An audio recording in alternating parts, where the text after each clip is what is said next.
Hi hello friends, ನಮಸ್ಕಾರ. Welcome to my channel. ಇವತ್ತು ನಾನು ನಿಮಗೆ ಮಾಡಿ ತೋರಿಸ್ತಾ ಇರೋದು ಹಾಗಲಕಾಯಿ ಪಲ್ಯ. ನೀವು ಇದನ್ನು ಕಡಾಯಿದಲ್ಲಿ ಹುರಿದು ಮಾಡಿರ್ತೀರ. ನಾನಿವತ್ತು ಇದನ್ನು ತವಾದಲ್ಲಿ ಹುರಿದು ಮಾಡಿ ತೋರಿಸ್ತಾ ಇದ್ದೀನಿ. ನೋಡಿರಿ ಹೇಗಾಗಿದೆ ಅಂತ ನೋಡಿ ಹೇಳ್ರಿ. ನೀವು ತುಂಬ ಚೆನ್ನಾಗಿರುತ್ತೆ ನೋಡಿರಿ. ಇದು ಒಂದು ಪುಟ್ಟೆಯಲ್ಲಿ ಸ್ವಲ್ಪ ನೀರು ತೊಗೋಬೇಕ್ರಿ.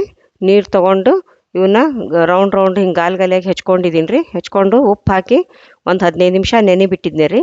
ನೆನೆಬಿಟ್ಟು ಇವಾಗ ಅದನ್ನ ಚೆನ್ನಾಗಿ ಕಿವುಚ್ಕೊಂಡು ತೊಳ್ಕೊತಾ ಇದ್ದೀನಿ ನೋಡಿರಿ. ಯಾಕಂದ್ರೆ ಒಂದು 15 ನಿಮಿಷ ಉಪ್ಪಿನಾಗ ನೀರಿನಲ್ಲಿ ಹಾಕಿ ನೆನೆ ಬಿಟ್ಟಿದ್ರಿಂದ ಅದೆಲ್ಲ ವಿಷ ಬಿಟ್ಕೊಂಡ್ಬಿಡುತ್ತೆ ರೀ. ತುಂಬ ಚೆನ್ನಾಗಿರುತ್ತೆ ನೋಡಿರಿ. ಇದು ನೀವು ಹಾಗಲಕಾಯಿ ಇಷ್ಟಪಡದೆ ಇರೋ ಸದಕ್ಕೆ ಈ ರೀತಿ ಮಾಡ್ಕೊಂಡು ತಿಂದ್ರೆ ತುಂಬಾ ಇಷ್ಟಪಟ್ಟು ತಿಂತೀರ. ಅಷ್ಟು ಚೆನ್ನಾಗಿರುತ್ತೆ ನೋಡಿರಿ. ಇದು ಈ ಥರ ತೊಳ್ಕೊಂಡು ಇವಾಗ ನಾನು ಹಂಚು ಕಾಸಕ್ಕೆ ಇಟ್ಕೊಂಡಿದ್ದೀನಿ ರೀ.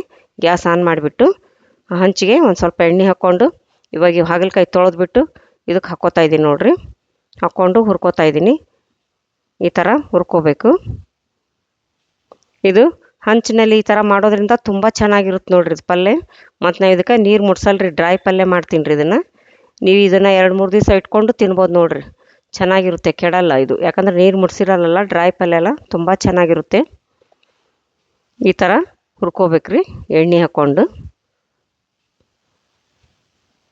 ಭಾಳ ಚೆನ್ನಾಗಾಗುತ್ತೆ ನೋಡಿರಿ. ಇದು ಒಟ್ಟ ವಿಷ ಅನ್ಸಲ್ಲ. ನೀವು ಇಷ್ಟಪಡದೆ ಇರ್ಸೋದಕ್ಕೆ ಇಷ್ಟಪಟ್ಟು ತಿಂತೀರ. ಅಷ್ಟು ಚೆನ್ನಾಗಿರುತ್ತೆ. ಮತ್ತು ಇದು ಶುಗರ್ನವ್ರಿಗೆ ತುಂಬಾ ಒಳ್ಳೆಯದು. ಹಾಗಲಕಾಯಿ ಶುಗರ್ ಕಂಟ್ರೋಲ್ ಮಾಡುತ್ತೆ.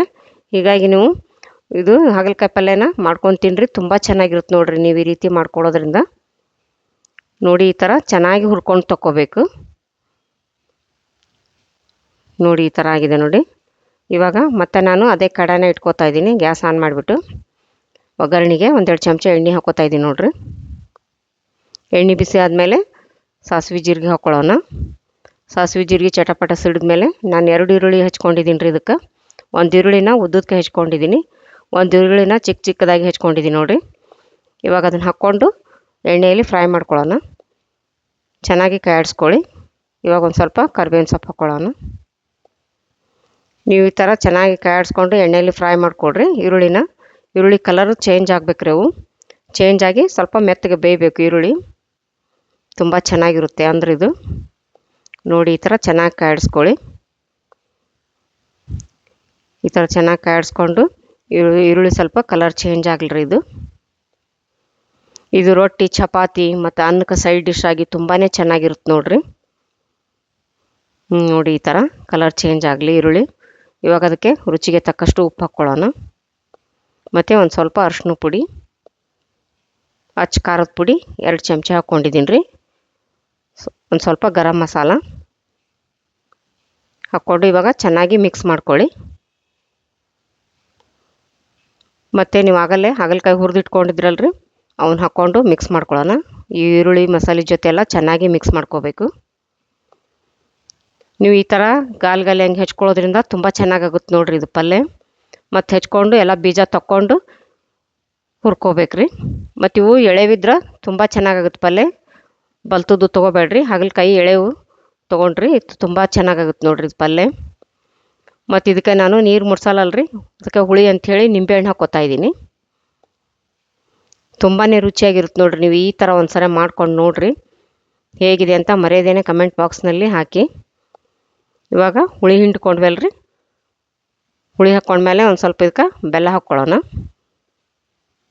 ಸ್ವಲ್ಪ ಬೆಲ್ಲ ಹಾಕ್ಕೊಂಡು ಈಗ ಚೆನ್ನಾಗಿ ಮಿಕ್ಸ್ ಮಾಡ್ಕೊಳ್ಳಿ. ನೋಡಿ ಎಷ್ಟು ಚೆನ್ನಾಗಾಗಿದೆ ನೋಡಿ ಪಲ್ಯ. ನೋಡಿದ್ರೇ ತಿನ್ಬೇಕು ಅನಿಸುತ್ತೆ.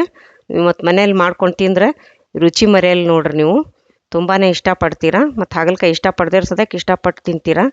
ಈ ಥರ ನೀವು ಮಾಡ್ಕೊಳ್ಳೋದ್ರಿಂದ ಪದೇ ನೀವು ಮಾಡ್ಕೊಂಡು ತಿಂತೀರಿ ನೋಡಿರಿ. ನೀವು ಹಾಗಲಕಾಯಿ ಅಷ್ಟು ಇಷ್ಟಪಡ್ತೀರಾ. ಈ ಥರ ಮಾಡ್ಕೊಂಡು ತಿಂದು ಒಮ್ಮೆ ಮರೆಯದೇನೆ ನೀವು ಕಮೆಂಟ್ಸ್ ಬಾಕ್ಸ್ನಲ್ಲಿ ಟೇಸ್ಟ್ ಹೇಗಿದೆ ಅಂತ ತಿಳಿಸಿ. ನೋಡಿ ಇವಾಗಿದು ಪಲ್ಯ ರೆಡಿ ಆಯ್ತಲ್ಲ. ಒಂದು 5 ನಿಮಿಷದಲ್ಲಿ ಆಗಿಬಿಡುತ್ತೆ ನೋಡಿರಿ. ಇದು ಪಲ್ಯ ಬೇಗನೆ ಆಗುತ್ತೆ. ನೀವು ಈ ಥರ ಮಾಡ್ಕೊಂಡು ನೋಡಿ. ಇವಾಗಿದು ಪಲ್ಯ ರೆಡಿ ಆಯಿತು. ಒಂದು ತಟ್ಟೆಗೆ ನಾವು ಸರ್ವ್ ಮಾಡ್ಕೊಳ್ಳೋಣ. ಇದು ರೊಟ್ಟಿ, ಚಪಾತಿ ಮತ್ತು ಅನ್ನಕ್ಕೆ ಸೈಡ್ ಡಿಶ್ ಆಗಿ ತುಂಬ ಚೆನ್ನಾಗಿರುತ್ತೆ. ಇವಾಗಿದು ಸವಿಯಲು ಸಿದ್ಧ. ಈ ವಿಡಿಯೋ ನಿಮಗೆ ಇಷ್ಟವಾದಲ್ಲಿ ದಯವಿಟ್ಟು ಲೈಕ್ ಮಾಡಿ, ಶೇರ್ ಮಾಡಿ, ಸಬ್ಸ್ಕ್ರೈಬ್ ಮಾಡಿ ಮತ್ತು ಬೆಲ್ ಬಟನನ್ನು ಒತ್ತಿರಿ. ನೀವು ಬೆಲ್ ಬಟನ್ ಒತ್ತೋದ್ರಿಂದ ನಾನು ಹಾಕೋ ಮುಂದಿನ ವಿಡಿಯೋ ನಿಮ್ಗೆ ಮೊದಲು ಬರ್ತಾವ್ರಿ. ಧನ್ಯವಾದಗಳು.